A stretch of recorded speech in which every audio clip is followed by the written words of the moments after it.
The unexpected passenger. The celestial horizon was a marvel of interstellar luxury. Its polished steel corridors reflected the soft glow of artificial starlight, and the hum of its engines was so smooth that even the most seasoned travelers could forget they were soaring through the void. Garrick Voss had been looking forward to this journey for months. After years of battlefield service, the thought of a peaceful trip across the stars, with fine drinks and a seat that actually reclined, was the closest thing to paradise. At least, that was the plan. His boots thudded against the plush carpet of first class as he approached his seat, 3A. Except, there was a problem. Someone was already sitting there. A very large someone. Garrick stopped in his tracks, blinking up at the imposing figure before him. The creature lounging in his seat was covered in sleek, emerald-green scales, its golden eyes calmly flicking across the in-flight menu. A set of horns curled backward from its head, ridges along its arms hinting at immense strength. The sheer size of the figure made the luxury seat look almost comically small. Garrick sighed. A dragon. Of course. He cleared his throat. Excuse me. I think you're in my seat. The dragon's golden eyes slowly lifted, regarding him with a level of calm that was almost unnerving. I don't think so, it rumbled. Its voice was deep and rich, carrying the weight of authority. Seat 3A. First class. Priority boarding. Garrick frowned and checked his ticket. It was definitely his seat. Yeah, well, I paid a fortune for this spot, he said, crossing his arms. So unless there's been a mix-up, I'd appreciate it if you... General Verkendral, the dragon interrupted smoothly, tapping the armrest's built-in holoscreen. Retired. Garrick blinked. He knew that name. General Verkendral, one of the most infamous dragon warriors in the Draken Imperium. A living war legend. Of all the people to have an argument with today. Ah, Garrick muttered. Well. That complicates things. The flight attendants were studiously avoiding eye contact, pretending not to notice the situation. The other passengers, a mix of wealthy travelers and diplomats, peeked over their seats with varying degrees of amusement. Garrick exhaled. He didn't have the energy for this. You know what? Fine, he said, throwing up his hands. Keep the seat. Verken let out a low, approving rumble. Wise choice. Garrick was about to find another seat when the ship lurched. The lights flickered, a deep vibration running through the walls like a tremor. A moment later, the intercom crackled to life. Ladies and gentlemen, we are experiencing a minor systems malfunction. Please remain in your seats while we... A sudden, ear-splitting bang drowned out the announcement, followed by a gut-wrenching lurch as the artificial gravity faltered. For a brief, awful moment, everything in the cabin, including the passengers, lifted inches into the air before slamming back down. A startled murmur spread through the cabin. That, Verken growled, his golden eyes narrowing, was not supposed to happen. Garrick was already moving. Years of engineering work had honed his instincts, and whatever just happened, it wasn't a simple turbulence issue. He pushed through the murmuring crowd, making his way toward the access panel near the front of the cabin. A flight attendant intercepted him, holding out a hand. Sir, please remain in your seat. Structural integrity and propulsion specialist, Garrick barked, flashing his credentials. Unless you want this ship to start drifting into deep space, you'll let me through. The attendant hesitated, then stepped aside. Garrick dropped to one knee and popped open the panel, scanning the readouts. His stomach twisted. The ship's power core was overloading. If it hit critical mass, they weren't going to have a flight, just an extremely localized supernova. Damn it, Garrick muttered. I need to stabilize this. A massive, clawed hand clamped onto his shoulder. Garrick turned, very slowly. Verken was standing behind him, his golden eyes gleaming with an emotion Garrick couldn't quite place. You need someone to hold things steady while you work, the dragon rumbled. Garrick blinked. You offering? Verkan shrugged. I may be retired, but I didn't get to be a general by sitting around looking pretty. Garrick exhaled. All right, he muttered. Fine. Just, don't break anything. Verkan rumbled with amusement. Oh, don't worry, little human. I can be very delicate. And that was how Garrick Voss, an exhausted engineer just looking for a peaceful trip, found himself teaming up with a retired dragon general to stop a ship from tearing itself apart. And fate? Fate wasn't done with them yet. The pirates bored. The ship's emergency klaxons screamed through the corridors, turning the once luxurious liner into a chaos-ridden battleground. The flashing red lights painted everything in eerie shades of crimson, making the passengers look like ghostly figures scrambling for safety. Elias Vaughn gritted his teeth, pressing against the bulkhead as another tremor rocked the ship. The pirates weren't just boarding, they were tearing their way inside. How in the void did they get past the ship's defenses? Elias muttered, shaking his head. Beside him, General Riser Korik stood motionless, his golden reptilian eyes narrowed. The retired dragon warrior exuded an air of unsettling calm, his muscular form towering over the panicked passengers. They came prepared, Riser rumbled. This wasn't a random raid. This was planned. Elias wiped sweat from his brow, his engineer's mind already racing through possibilities. The ship's automated defense turrets should have repelled boarders, but something had disabled them. Sabotage? A mole on board? Either way, we need weapons, Elias said. Riser grinned, revealing razor-sharp fangs. A weapon? I am a weapon. Elias rolled his eyes. Yeah, you're a walking death machine, but I'd feel a lot better with an actual blaster. They rushed down the corridor, past trembling passengers and terrified attendants. At the end of the hall, an emergency security locker was embedded in the wall. Elias turned to a nearby flight attendant. Security access? The woman, wide-eyed, stammered. It requires biometric clearance.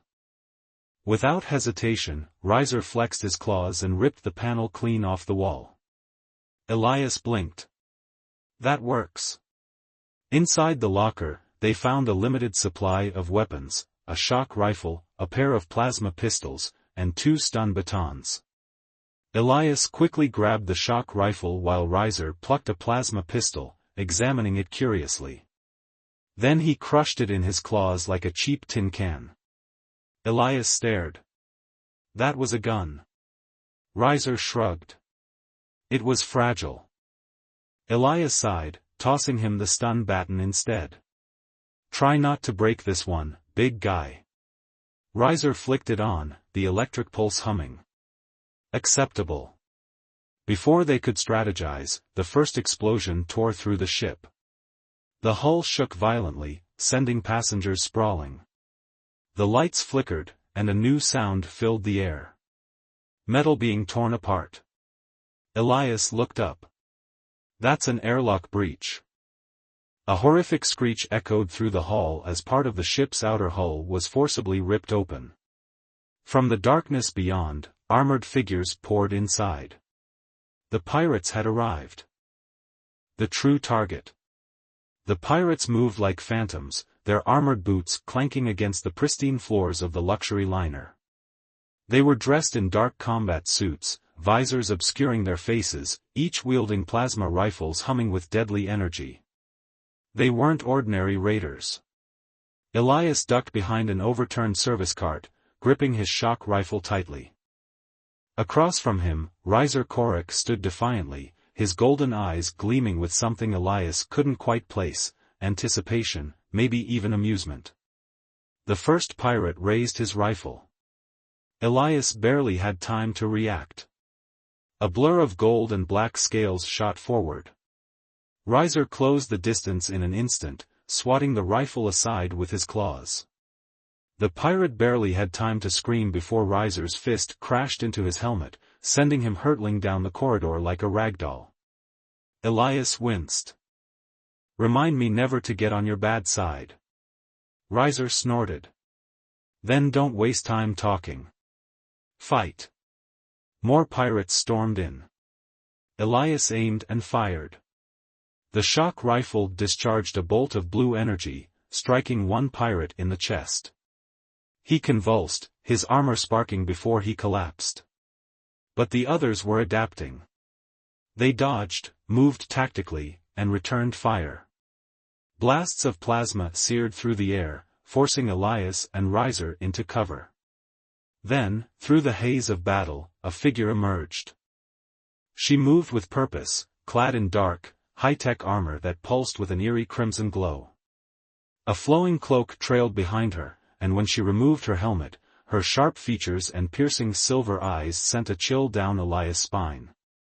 She wasn't just another pirate. She was the one leading them. "You're not supposed to be here," she said, her voice smooth but edged with menace. This should have been simple. Elias tightened his grip on his rifle. "Sorry to ruin your day." She ignored him, her gaze locking onto Riser instead. Her lips curled into a smirk. "Recognition." "Ah," she said softly. "I should have known." Riser stepped forward, his clawed hand tightening around his stun baton. "You know me." She nodded. "And you know exactly what we're here for." Elias' pulse quickened. This wasn't just a heist. Something bigger was at play. And they were standing right in the middle of it. The hidden truth. The air in the corridor was thick with tension. Plasma fire still sizzled against the walls, but for the moment, everything had gone still. The pirate leader didn't raise her weapon. She didn't need to. The weight of her presence was enough to make Elias uneasy. Riser, however, remained unfazed. His golden eyes narrowed as he studied her. "You came here for something specific," he said. "Not just a luxury liner." "What is it?" The woman chuckled, tilting her head slightly. "You already know." Elias exchanged a glance with Riser. What was she talking about? Before he could demand an answer, the ship suddenly shuddered violently. A deep groan echoed through the hull as emergency sirens blared. Elias' stomach lurched. That wasn't just turbulence. Something hit them. The pirate leader's smirk faded. "We're out of time." She reached for a device on her belt and pressed it. A high-pitched signal pulsed through the air. The remaining pirates, still standing after the firefight, immediately stopped and regrouped, their visors flashing in response. They were withdrawing. "What the hell is going on?" Elias demanded. But she didn't answer him. Instead, she turned to Riser once more, giving him a knowing look. "You should have stayed hidden." And then, in a blink, she and her crew vanished, dissolving into thin air in a flash of red energy. Elias barely had time to process what just happened before a deep metallic groan echoed through the ship again. Riser's claws flexed, his posture shifting. For the first time, he looked unsettled. Elias swallowed hard. "Tell me that was just the engines." Riser's voice was low. "No." Another shudder. This time, something outside the ship cast a massive shadow over the viewport. Elias turned, and felt his heart stop. Beyond the glass, looming in the void of space, was a colossal warship, its dark hull bristling with weapons. It hadn't been there minutes ago. Elias' hands clenched into fists. Where the hell did that come from? Riser didn't answer immediately. When he did, his voice was grim. "They weren't here to take something," he said. "They were here to make sure no one else did." And outside, the warship's weapons began to glow. The final stand. The ship's warning klaxons wailed, filling the corridor with an urgent red glow. Elias barely had time to react before the first blast hit. A pulse of energy surged through the hull, knocking him off balance. Metal groaned as the luxury liner's shields absorbed the brunt of the impact, but they wouldn't last long. The warship outside wasn't just posturing. It was here to erase them. Reiser steadied himself, his golden eyes flickering with something sharp and calculating. "We need to get to the bridge. Now." Elias nodded, forcing himself to move despite the chaos unfolding around them.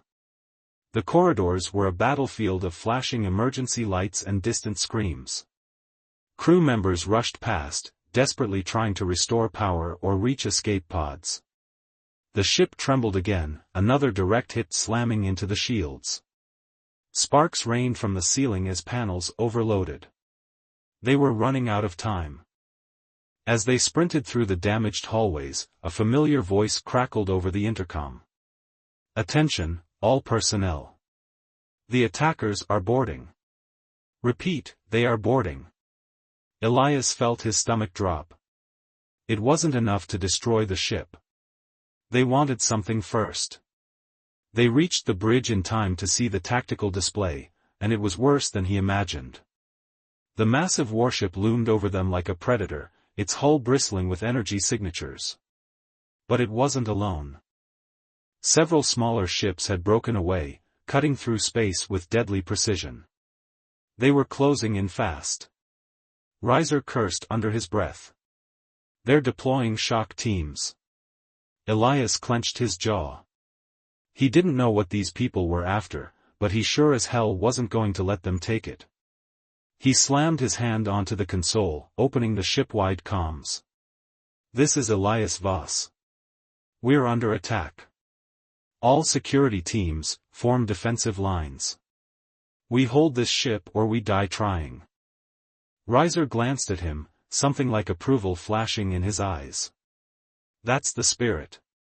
The first boarding craft latched onto the hull, sending another tremor through the ship. The bridge crew tensed as the display updated. They were in. Elias exhaled slowly, steadying his pulse. Then he reached for his weapon, gripping it tightly. The doors to the bridge slid open, revealing armed security teams ready to make a stand. "Let's give them a fight they won't forget." And outside, in the endless void of space, something stirred. Something no one, not even their attackers, was prepared for.